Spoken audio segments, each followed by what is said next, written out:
Moi bons días a todos os membros da Corporación. Damos a dar inicio ao pleno a sesión extraordinaria do Pleno da Corporación do 26 de decembro de 2024, habilitado este mes de decembro para a celebración deste pleno extraordinario para debatir dous asuntos importantes como son a aprobación da RPT se procede e a aprobación inicial tamén do Plan Especial do Casco Histórico. Non quería, de todas formas, iniciar este pleno e dar en nombre de toda a Corporación as felicitacións ao Concelleiro de Urbanismo, a Javier, pola súa reciente paternidade.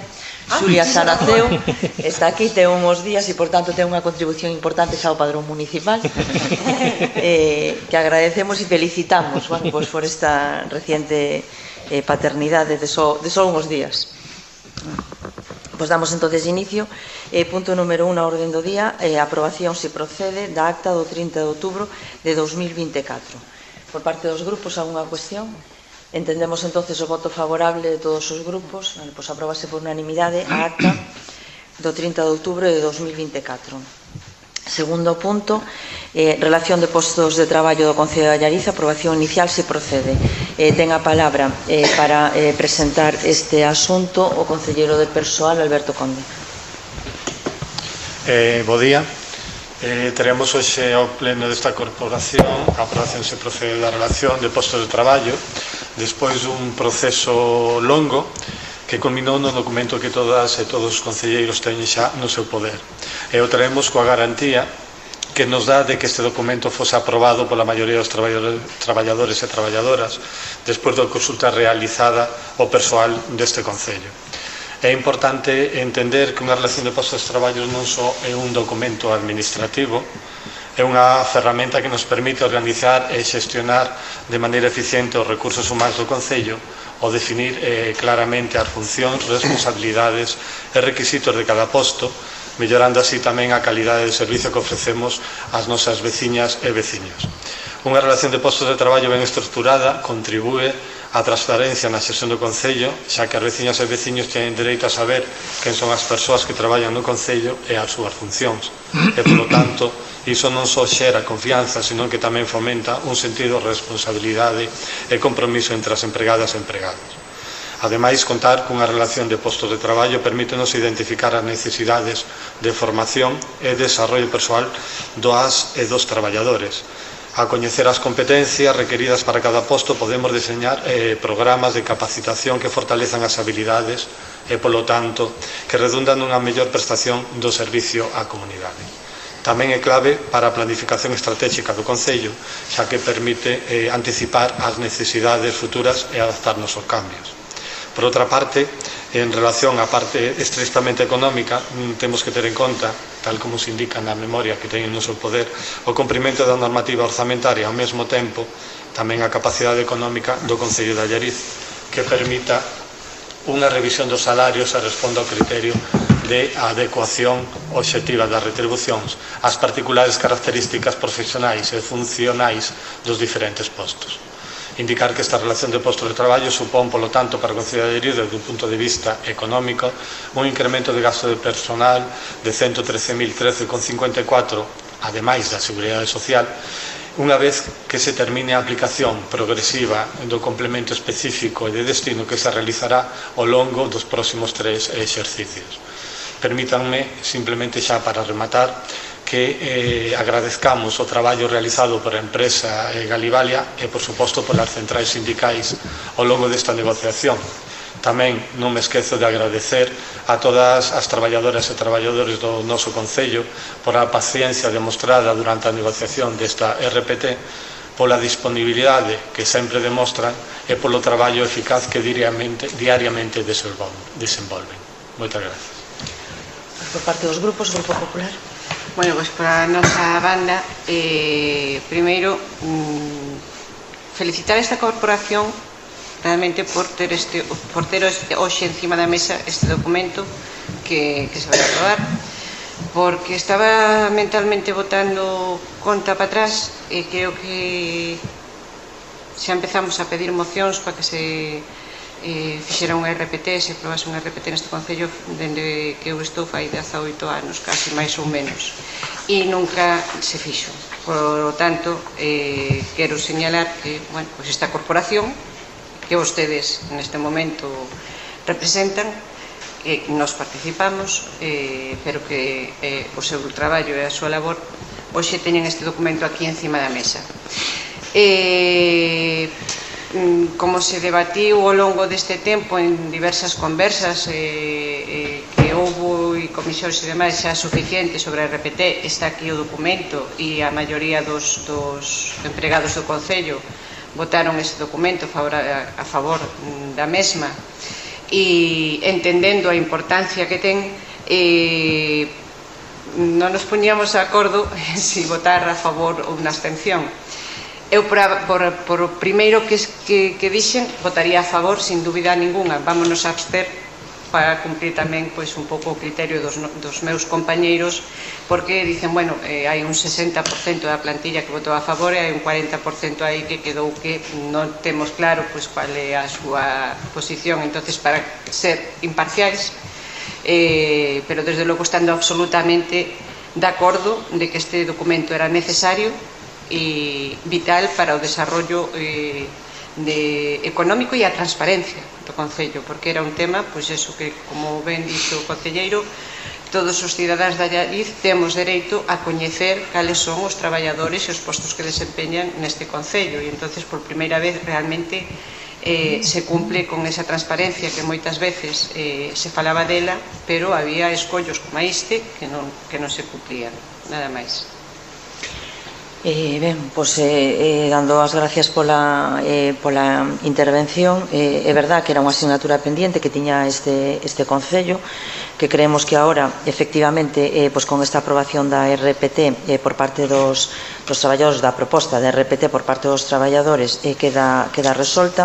E eu solamente quero unir máis palabras que decía o concelleiro de persoal, porque efectivamente este foi un camiño longo, pero un camiño longo que serviu para eliminar escollos que pudera haber, para clarificar moitas cuestións tamén que era necesario clarificar en canto ás funcións do persoal do Concello, e eu creo que para a partir de agora ter tamén unhas reglas de xogo e unhas normas que son claras e transparentes e que nos van a dar a posibilidade, eu espero, de mellorar e de ser máis eficientes tamén no futuro. Así que con isto sometemos entonces a votación a proposta de RPT. Votos a favor? Abstencións? Xa non digo en contra, porque non estamos máis. Vale, pois aprobase os votos a favor do Bloque Nacionalista Galego e abstención do Partido Popular. Punto 3, na orden do día, Plan Especial do Casco Histórico do Concello de Allariz, aprobación inicial se procede. Ten a palabra para a defensa do posicionamento do Grupo de Goberno e do propio documento o concelleiro de Urbanismo, Javier Díaz. Hola, bo día. Vou proceder un poquinho a contextualizar a importancia do PECHA. Comenzamos dicindo que o Ministerio de Educación e Ciencia, por medio do decreto 1319/1971 do 20 de maio, declarou como conxunto histórico-artístico o casco histórico de Allariz, e 23 anos despois procedeuse á redacción de un plan especial para ordenar o espacio de dito conxunto, aprobando definitivamente na sesión provincial de urbanismo do 9 de maio de 1995. Tras máis de 25 anos de exitosa aplicación práctica do plan especial de protección do conxunto histórico-artístico de Allariz, a Xunta de Goberno Local de Allariz acordou na súa sesión do 17 de setembro de 2001 proceder á súa revisión, co fin de axustarse ao novo marco xurídico, en particular a Lei do Solo de Galicia e a Lei do Patrimonio Cultural de Galicia. Con data do 20 de xullo de 2023, a Dirección Xeral de Calidade Ambiental, Sostenibilidade e Cambio Climático resolveu non someter o procedemento ordinario de avaliación ambiental estratégica ao Plan Especial de Protección do Casco Histórico de Allariz, posto que no borrador presentado non se prevén efectos ambientais adversos significativos. No obstante, para garantir a integración dos aspectos ambientais, aténdese as determinacións que se recollen na resolución da Dirección Xeral de Calidade Ambiental, Sostenibilidade e Cambio Climático. Dende o Concello garantizouse, a través do contrato de redacción, que o novo PECHA incluía levantamento de planos, alzados e seccións de edificios públicos municipais, fotografías aéreas xeorreferenciadas de alta resolución, vista 3D do casco e publicación navegable do visor.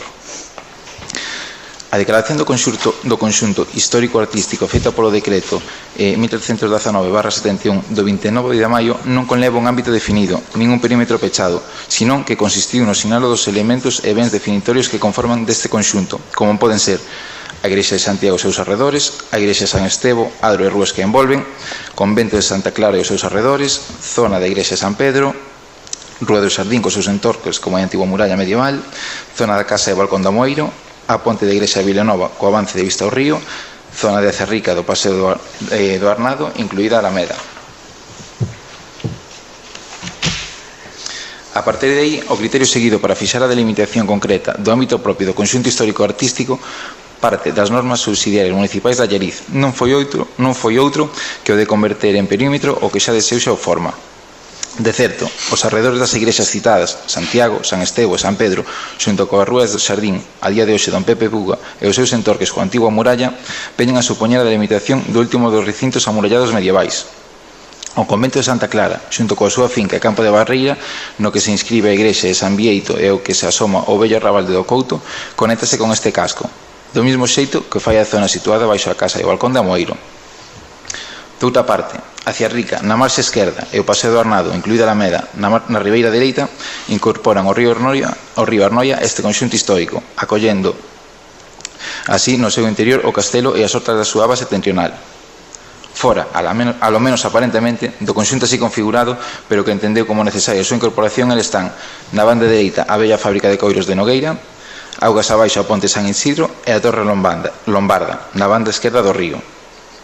Así mesmo, tamén se recolle a vista do río dende a ponte de Vilanova e as pesas e o complexo das aceas de Aciarrica, tal e como escribe no decreto de protección do conxunto histórico-artístico. O Pecha, do ano de 1995, desenvolveuse co obxectivo de incidir na protección de todas as unidades catastrais do conxunto e da tipoloxía construtiva, garantindo o respeto á protección existente, encadrando o mesmo dentro da estrategia de ordenación do territorio que tentaba preservar os seus valores esenciais e facilitar a optimización dos seus recursos para conseguir o desenvolvemento sostible. Certamente, a súa redacción non partía únicamente da obligación legal de conservación do patrimonio, senón do convencemento de que no labor da posta en valor do patrimonio histórico do municipio atópase a chave do seu futuro desenvolvemento económico. Nese sentido, en consonancia cos principios que orientaban as propias normas subsidiarias do municipio, o plan consideraba a naturaleza e a historia da Allariz non só como sinais de identidade do pobo, senón como un importante recurso económico. O desenvolvemento do Plan Especial do Casco Histórico foi un dos exemplos de acertada política urbanística e territorial que se desenvolveu no municipio a partir dos anos 90 e que levou a Allariz a ser galardonado no ano 1994 co Premio de Urbanismo da Unión Europea polo proxecto de ordenación e recuperación do conxunto histórico do seu río. Da obtención do ano 2000 da calificación Good sobre as boas prácticas e a mellora da contorna urbana por parte do Centro das Nacións Unidas para os asentamentos humanos. E tamén a ser seleccionado para formar parte da Reserva da Biosfera da Allariz, que foi declarada pola UNESCO no ano 2005. Que se leva feito? No que se refire aos principios acordados entre diversos organismos para a posta en marcha da actividade rehabilitadora no casco antigo, así como o criterio empregado pola Oficina de Rehabilitación como axente de coordinación das actuacións, podemos destacar convenios de rehabilitación no período do 96 ao 99, no que se incluyen programas de rehabilitación de vivendas, de locais, programas de rehabilitación do período 2000 ao 2005. Neste período asináronse 3 convenios máis co Ministerio de Fomento, co Instituto Galego de Vivenda e Solo, encadrados no Plan de Vivenda. Programa de revitalización social e económica. A recuperación do casco histórico non se centrou no amparo da arquitectura, senón que o Concello foi e é moi consciente de que os cascos históricos teñen que ser vivos e dinámicos, e iso só se consigue con programas encaminhados a incentivar a economía e con programas encaminhados a traer a xuventude. Para iso, asináronse convenios para a rehabilitación de inmobles, para a xente xoven acollerse a pactos de retrovivenda. Actuacións urbanísticas de reurbanización, como poden ser Rúa Sur, Praza da Fonte, San Isidro, Camiño Calzada. Programas de reactivación económica, na cal se acondicionan baixos na Rúa da Fonteiriña e da Cruz para destinar a actividades comercial de Audes. Antes xa se puxeran en marcha outros programas de reactivación de comercio, como o programa de resistos ou as súas subvencións para a rehabilitación de baixos. En remate da rehabilitación do edificio do Centro de Terceira Idade, construción do Centro de Asistencia na Finca Peñas, entre outros. No que se refire aos obxectivos do Pecha, Tal e como consta na memoria do Pecha, presentada para a apertura da fase de alegacións, o obxectivo do mesmo consistirá nunha aposta polo mantemento, conservación e construcción de calidade. Debe manterse a oferta de servicios do casco histórico dentro do contexto rural do concello, así como o interese turístico e o valor do seu patrimonio, tanto material como inmaterial. Seguir apostando por a diversificación das actividades existentes e polo desenvolvemento de sectores productivos propios e diversos, contribuir a minguar o despoboamento do medio rural, mentres que as prácticas turísticas e culturais deben asumir que o casco histórico é un ben de todos e deben estar abertas ao seu uso respetuoso. Entender o casco de Allariz como unha paisaxe cultural sobre a que definir actuacións e medidas de control de transformación sobre el debe contribuir a unha preservación da configuración especial e a identificación das contornas críticas sobre as que actuar. O Pecha debe contar con unha normativa orientada a construcción de calidade, prohibindo o emprego de solucións tipolóxicas e materiais desconformes co ámbito actual. O actual Pecha conta con unha superficie superior a que fora aprobada inicialmente. Isto é debido a que a proposta do novo Pecha incorpora no seu ámbito o paraxe da pasarela da Noria, que comunica Torre Lombarda co Parque Etnográfico do Río Arnoia, a Caseta dos Camiñeiros, que foi o lugar onde se pagaba o imposto para acceder á vila, e a totalidade da paraxe da Cerrica, coas dúas presas e beiras. En conclusión, a proposta do novo Pecha está en mellorar a compatibilización entre o deber de conservar do patrimonio cos desenvolvementos urbanos, recuperar o patrimonio edificatorio, poñer en valor os espazos públicos e restaurar espazos, procurando a maior integración paisaxística. O documento non supón unha ruptura total co aprobado no ano 1995, senón unha continuidade dos criterios xa das actuacións. Ademais, respeta toda a intervención levada a cabo durante estes anos, facendo fincapé nas melloras dos usos da súa contorna e da súa mobilidade. A parte de actualizar todos os datos referentes a Allariz e o seu casco histórico, obsérvase un respeto e continuismo nos procesos edificatorios hasta a fecha actual, incluindo modificacións moi xustificadas e axustadas á realidade constructiva actual. Defínese con máis exactitudes, volúmenes, perímetros en cada couzada, cun levantamento planimétrico máis axustado á realidade. Contémplase e mellórase os criterios de actuación en fachadas, cubertas, patios de couzadas e nos propios usos das edificacións. Considera que con este novo Pecha queda definida a regulación dos seus usos do solo e edificación no ámbito do casco histórico de Allariz.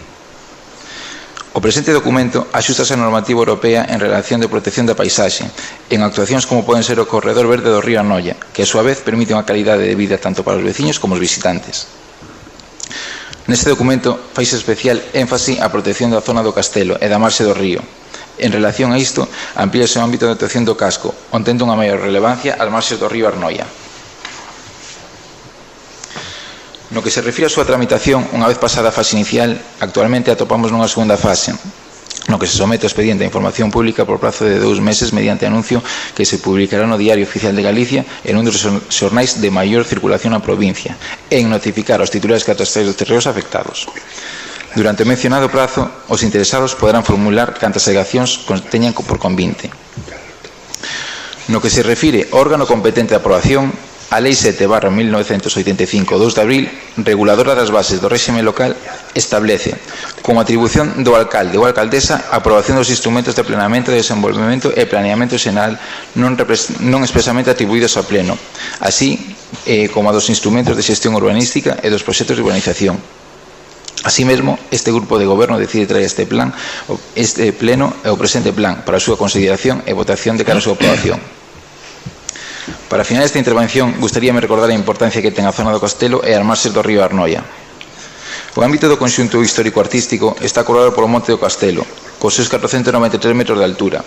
Desde ese punto é onde xurde a vila tras o levantamento dun poboado castrexo fai máis de 2000 anos, para, posteriormente, ir expandíndose e amoldándose a ladeira granítica na súa baixada cara ao río Arnoia, que envolve o casco histórico polo norte e oeste. Ao asentarse nun meandro do río, a evolución da vila non pode entenderse sen unha estreita relación co río Arnoia. O seu paso por Allariz, o río presenta un caudal e unha altura notable, que favoreceu o aproveitamento da auga, sendo o motor económico da comarca laricana. A enerxía hidráulica permitiu o movimento de complexos engranaxes que facilitaban o traballo industrial relacionado co comercio e a industria do liño, ata a entrada do século XX. momento no cal a produción deixa de ser rentable e vai sustituindo a transformación do coiro, feito que supuxo unha reconversión das antigas instalacións, dotando a vila dun importante legado cultural e industrial vinculado ao río. Ademais do valor arquitectónico e etnográfico do casco antigo, Allariz destaca polo seu valor natural e paisaxístico do río Arnoia, tanto pola vegetación da ribeira tanto pola vegetación da ribeira como pola percepción de auga en movimento. As pontes, as construcións singulares e as súas beiras no tramo que atravesa o casco histórico de Allariz, e mesmo como principal elemento configurador da orografía e do paisaxe. Por todas estas razóns, sometemos a consideración do Pleno este documento propondo por este grupo de goberno o voto favorable para a súa aprobación inicial. Gracias. Por parte dos grupos, Grupo Popular. Bueno, tal como dixemos na comisión, votamos de menos un plan especial máis ambicioso. De feito, pensamos que é un plan especial conservador e continuista respecto do PERE que está actualmente vigente. Creemos que se perde unha oportunidade de buscar algúns aspectos máis que se deberían recoller no documento do plan especial. Un deles é a recuperación espacial e patrimonial do gran espazo da Barreira.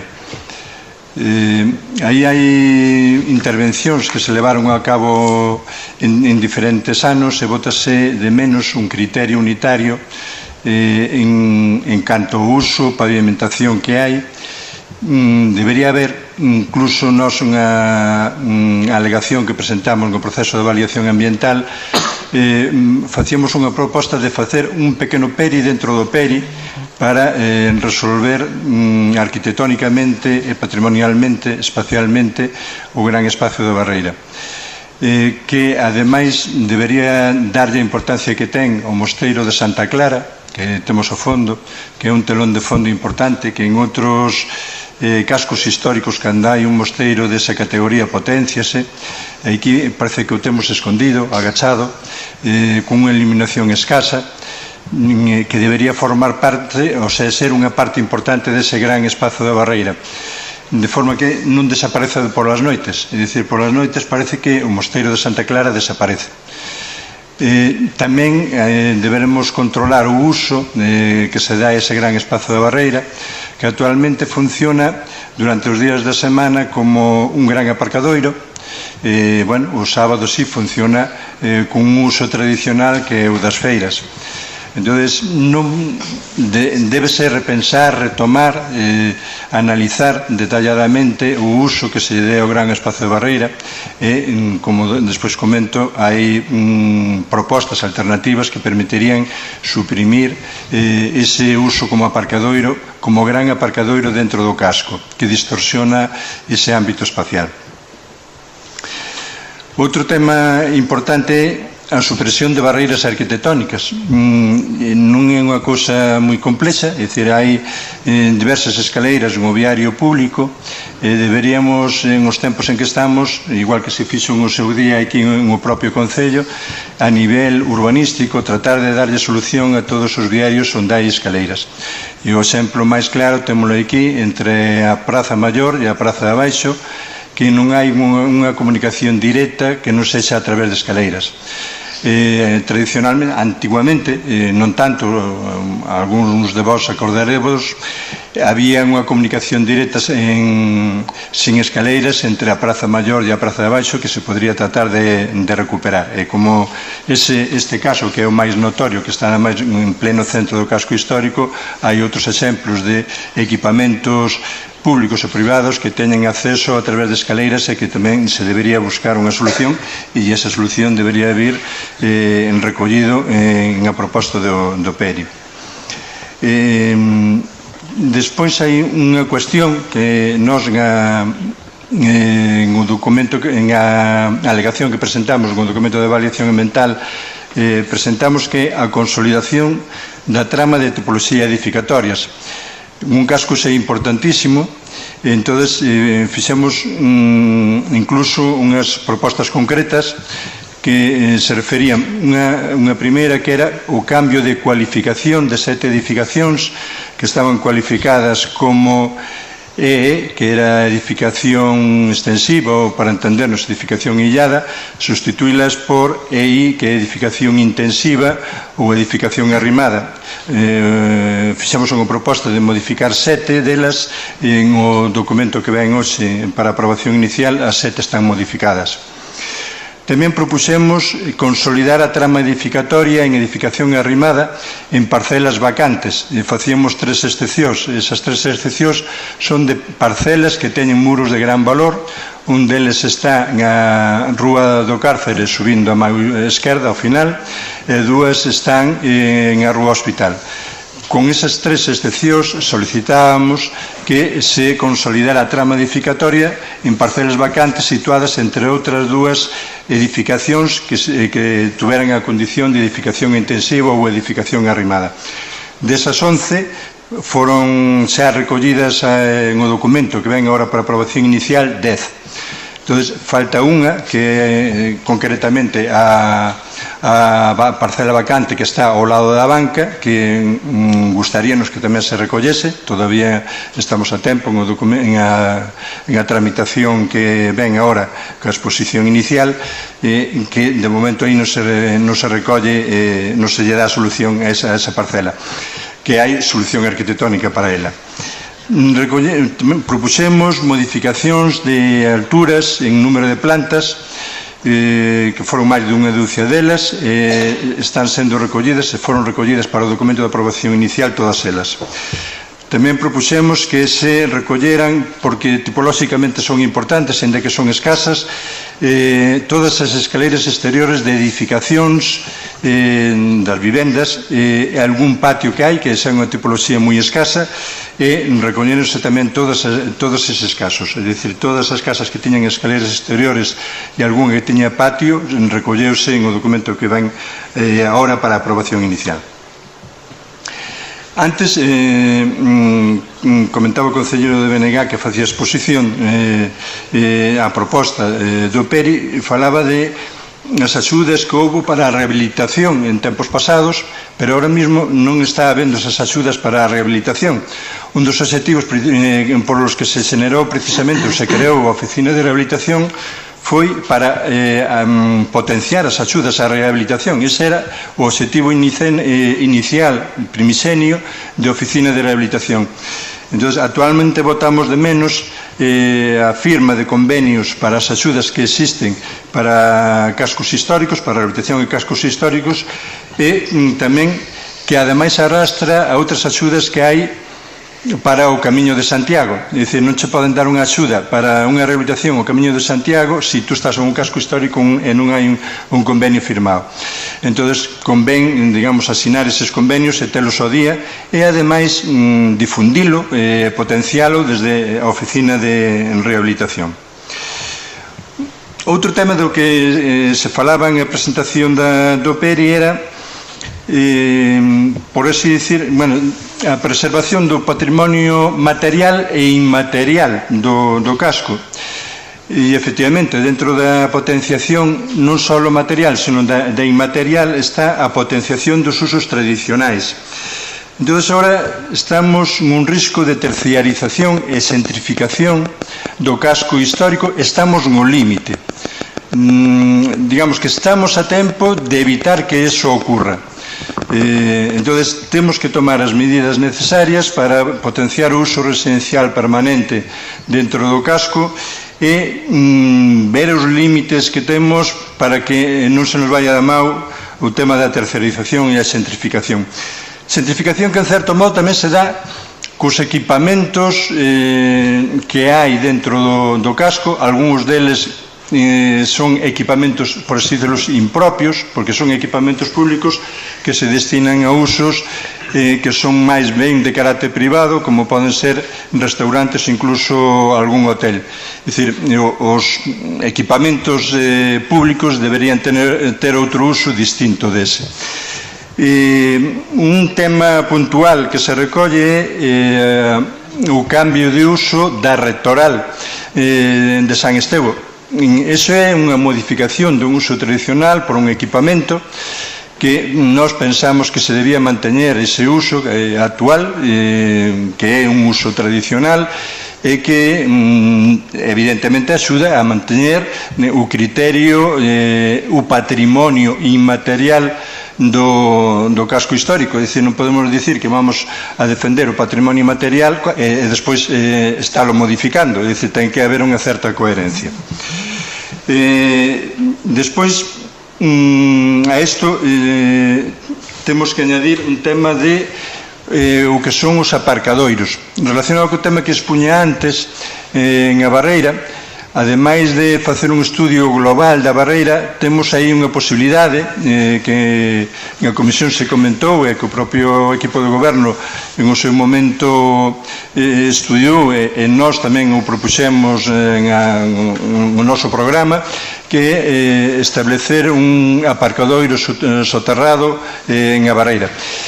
Debes estudiar novamente esa posibilidade.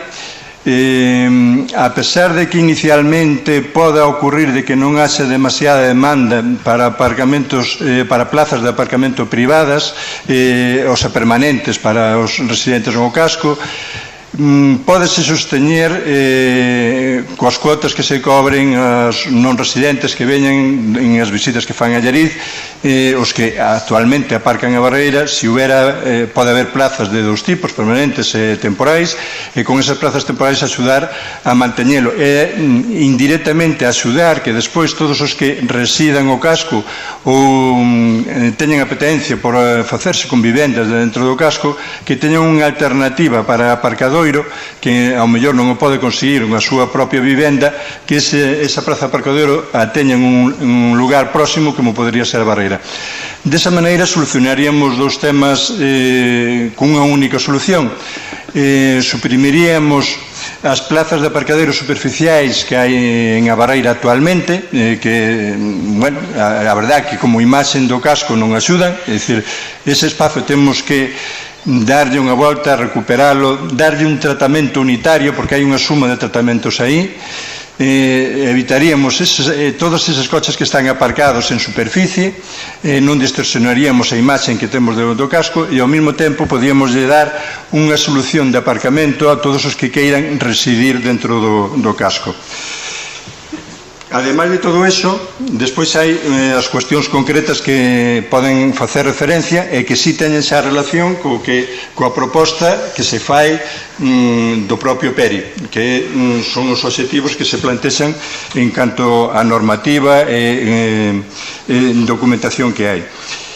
Aí debes establecer unha normativa para preservar efectivamente as solucións tipolóxicas que nós tanto en a alegación que puxemos como en o proceso de colaboración que tivemos coa Oficina de Rehabilitación este tempo desde que se tramitou ambientalmente hasta hoxe, foron recollidos diversos aspectos que afectan a normativa, como poden ser alturas, cubertas, alturas de cornisa, vós, diversos aspectos, cores, materiais a utilizar. Entonces, deses foron recollidos en todo este proceso a maioría, e ainda queda algunha que, bueno, que queremos que se pode todavía recoller en o proceso de aprobación inicial e exposición ao público.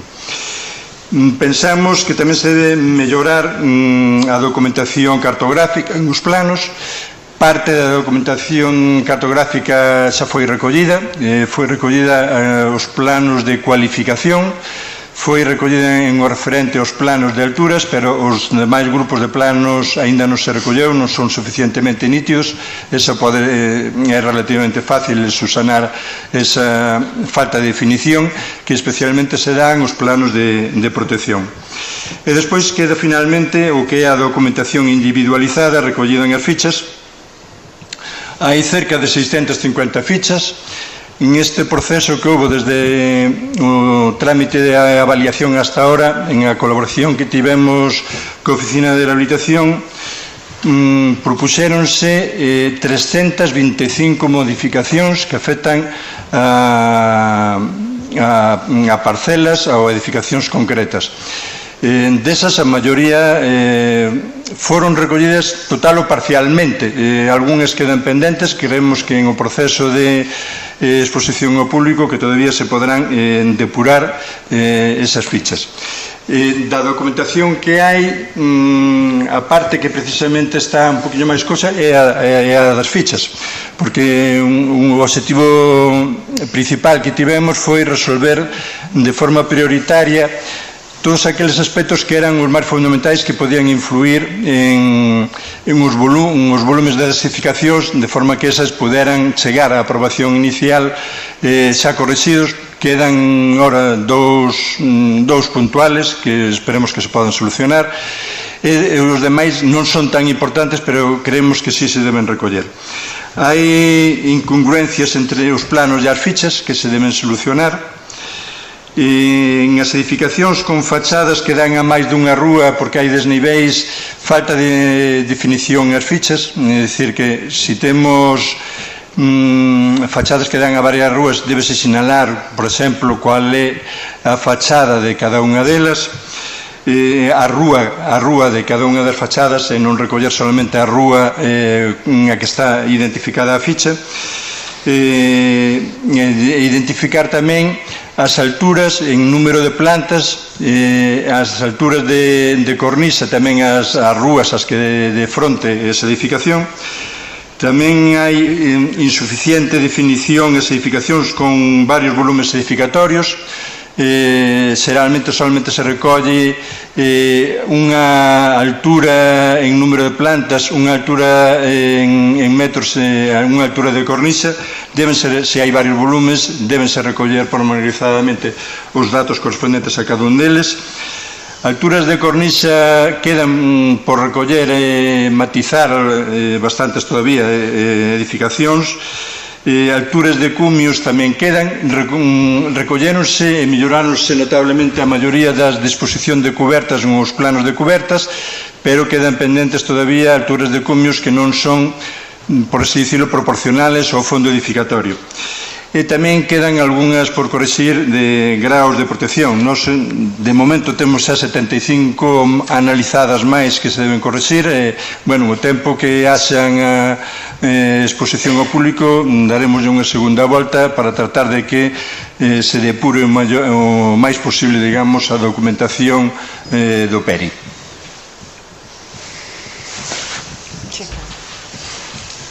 Ben, bueno, eu só quería así brevemente facer algunha aclaración, non? E ao mesmo tempo pois tamén algún recoñecemento, non?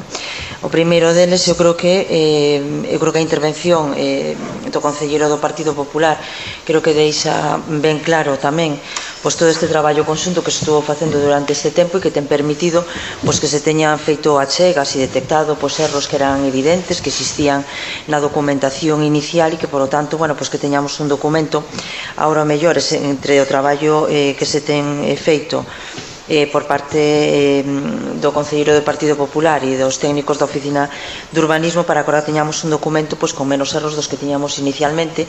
Eso non quita que efectivamente siga habendo algún erro que hai que corrixir, ainda que agora xa estamos falando, bueno, pois de cuestións menores, porque é verdad que hai en algúns casos que pode haber pois algunha incongruencia entre os planos e as fichas, pero tamén se sabe por parte de todos os membros desta corporación que a información que prevalece é a das fichas. Por lo tanto, se nas fichas está correcto, outra é unha cuestión dunha corrección moi elemental de cambiar un 2 por un 3 ou cuestións similares, non? E, por lo tanto, bueno, pois eu quería que costara tamén en acta ese agradecemento e que costara tamén, bueno, pois unha forma de traballar que para nós é a que debe ser e a que debe primar, que a de que poda existir unha colaboración que nos permita pois mellorar os documentos que se traen a aprobación por parte desta corporación. No que respecta ás outras cuestións, eu creo que hai algunhas aclaracións que sería importante facer, non? Porque é verdad que cando se está falando de planos nítidos ou falta de definición, en realidad o que estamos falando non é que non exista definición en cuanto ao contido dos planos, sino en cuanto a forma, que poda cambiar a línea e que en lugar de ser blanca que sea de outra cor, ou que en vez de ter un grosor que teña un pouco máis de grosor. Quer dizer, que estamos falando desa nitidez, non estamos falando de que a falta de definición sexa polo fondo, senón pola forma, e eu creo que iso é importante destacalo porque son cuestións moi diferentes, que esa definición fora polo fondo e non pola forma.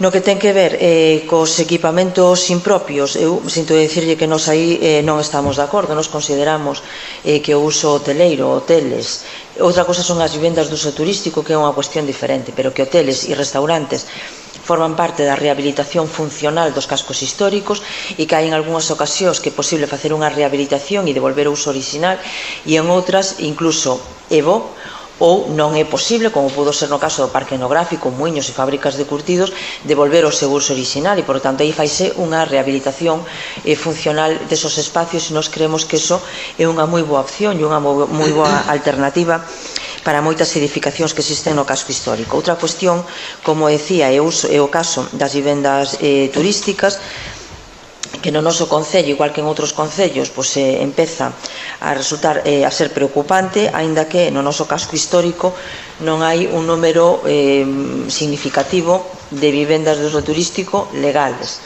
Outra cuestión son as ilegales, pero legales non, así como fora do casco histórico hai un número así bastante maior.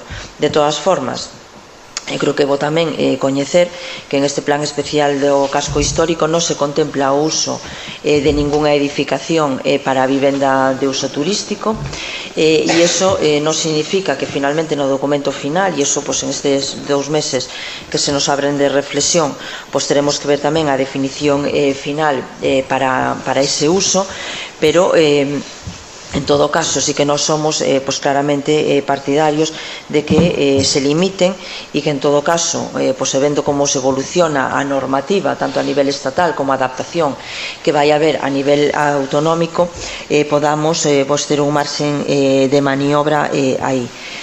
No que ten que ver con un equipamento que xa temos debatido en máis dunha ocasión, o que ten que ver ca Casa Parroquial de Santo Estevo, nos creemos, e así o trasladamos ao Bispado, que necesitamos ampliar os equipamentos culturais do Concello, sobre todo para o que ten que ver cas escolas musicais, nomeadamente ca banda de música, e por eso, lle formularemos agora outra proposta que temos para facer unha permuta desa vivenda, porque é o que les nos plantexaron inicialmente, que en lugar de unha venta que fora unha permuta, e en esa línea estamos traballando con unha nova proposta que esperamos nos próximos días poder tela pechada e poder plantexala. E sí que creemos firmemente que ese incremento de equipamentos culturais debe ser na zona no perímetro da Casa de Cultura, porque nos permitirá ter 3 equipamentos culturais concentrados e, por tanto, que sería posible xestionalos co mismo personal que está na Casa de Cultura, e ao mesmo tempo nos permitiría facer as excavacións na finca desa propiedade do Bispado, e ao mesmo tempo tamén abrir a igrexa de Santo Estevo para que poda verse tamén desde o interior desa propiedade, e, por tanto, se conservaría, en este caso, un uso cultural desa propiedade que nos creemos que en aras do interés xeral, e así o trasladamos ao Bispado, é necesario facer. No que ten que ver cas axudas e subvencións, o único objetivo da Oficina de Urbanismo, evidentemente, nos aí discrepamos, non é ese, hai outros objetivos que ten a Oficina de Urbanismo, e creo que a Llariz se ten destacado en moitas fases, e aí o Concelleiro de Urbanismo fuxo relación a elas, a como o Concello de Llariz acolleuse a diferentes convenios para poder permitir a financiación desas rehabilitacións dentro do casco histórico.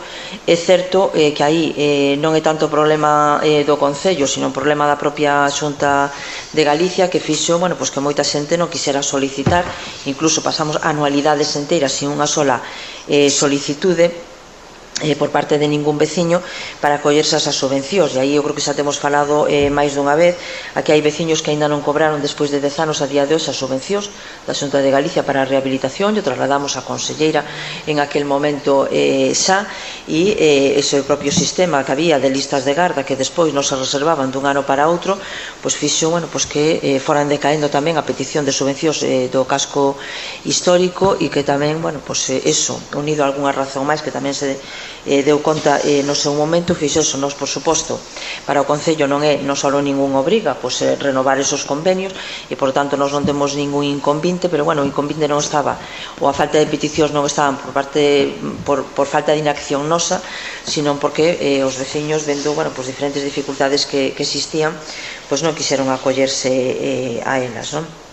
E despois, xa para rematar, eu creo que o esforzo que se leva feito durante este tempo para mellorar un plan como o plan que tiñamos vixente do ano 95, que era un plan xa, eu creo que excelente, auténticamente pioneiro no seu momento, que non só valeu os recoñecementos que detallaba antes o concelleiro, sino que permitiu un avance no casco histórico de Allariz en relación con outros cascos históricos. Eu creo que con unha distancia e con unha diferencia realmente importante, é o que nos fixo chegar á conclusión de que este plan especial do casco debe recoller e inspirarse en aquel plan especial, que eu creo que fixo un diagnóstico moi acertado de cual era a situación do casco histórico, non só dentro do seu propio ámbito, sino en relación tamén co seu perímetro e co resto do conxunto, e que, por lo tanto,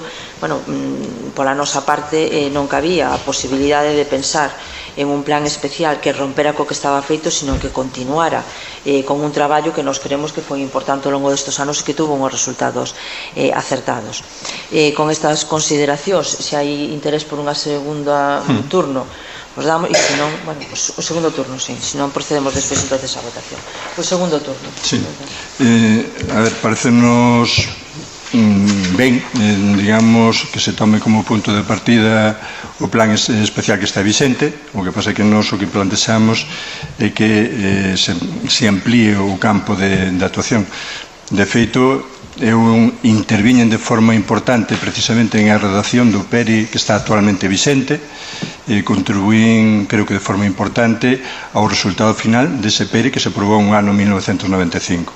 Entón, como punto de partida, pareceme ben. O que pasa é que hai algúns obxectivos que se poden ampliar e que puntualmente menciono tres para que os retomemos e os estudiemos en este proceso que se abre agora. A recuperación do espacio da barreira, a solución aos aparcadoiros que son moi necesarios dentro do casco e que se podrían solucionar facendo un aparcamento soterrado en a barreira, e a supresión de barreiras arquitectónicas que hai, que ademais nos tempos en que estamos débese buscar solución. E despois hai un punto que era o das fichas, precisamente porque as fichas teñen prioridade sobre o resto de documentación. En caso de contradicción mandan o que digan as fichas, debese depurar precisamente as fichas, que foi un esforzo importante o que fixemos en este período, desde a tramitación ambiental hasta ahora, que debemos seguir completando porque hai insuficiente definición nas fichas, e como as fichas son as que mandan este proceso, creo que debemos completar todo o proceso das fichas e que queden definidas claramente as fichas. Vale, pois se non hai máis cuestións, recollendo o que estaba comentando ahora, sometemos a votación, pero esperamos un segundo por luz para proceder á votación.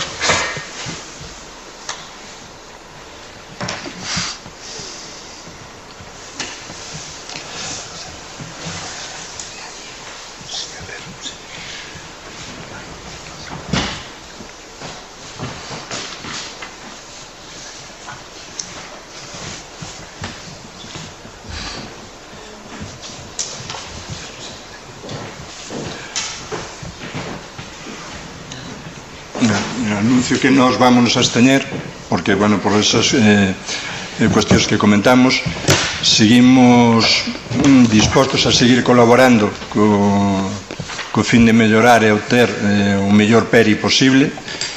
Bueno, creo que o resultado desa colaboración de feito é importante, trasladas en este documento que se vai aprobar inicialmente por o Grupo de Goberno, e seguimos dispostos a seguir colaborando. Bueno, pues agradecendo o ofrecemento, vamos a someter entonces a votación a aprobación inicial do Plan Especial do Casco Histórico. Votos a favor? Votos en contra? Abstencións? Vale, pois apróbase cos votos a favor do Grupo Municipal do Benegai, coa abstención do Partido Popular, en todo caso, pois recollendo ese guante para seguir colaborando.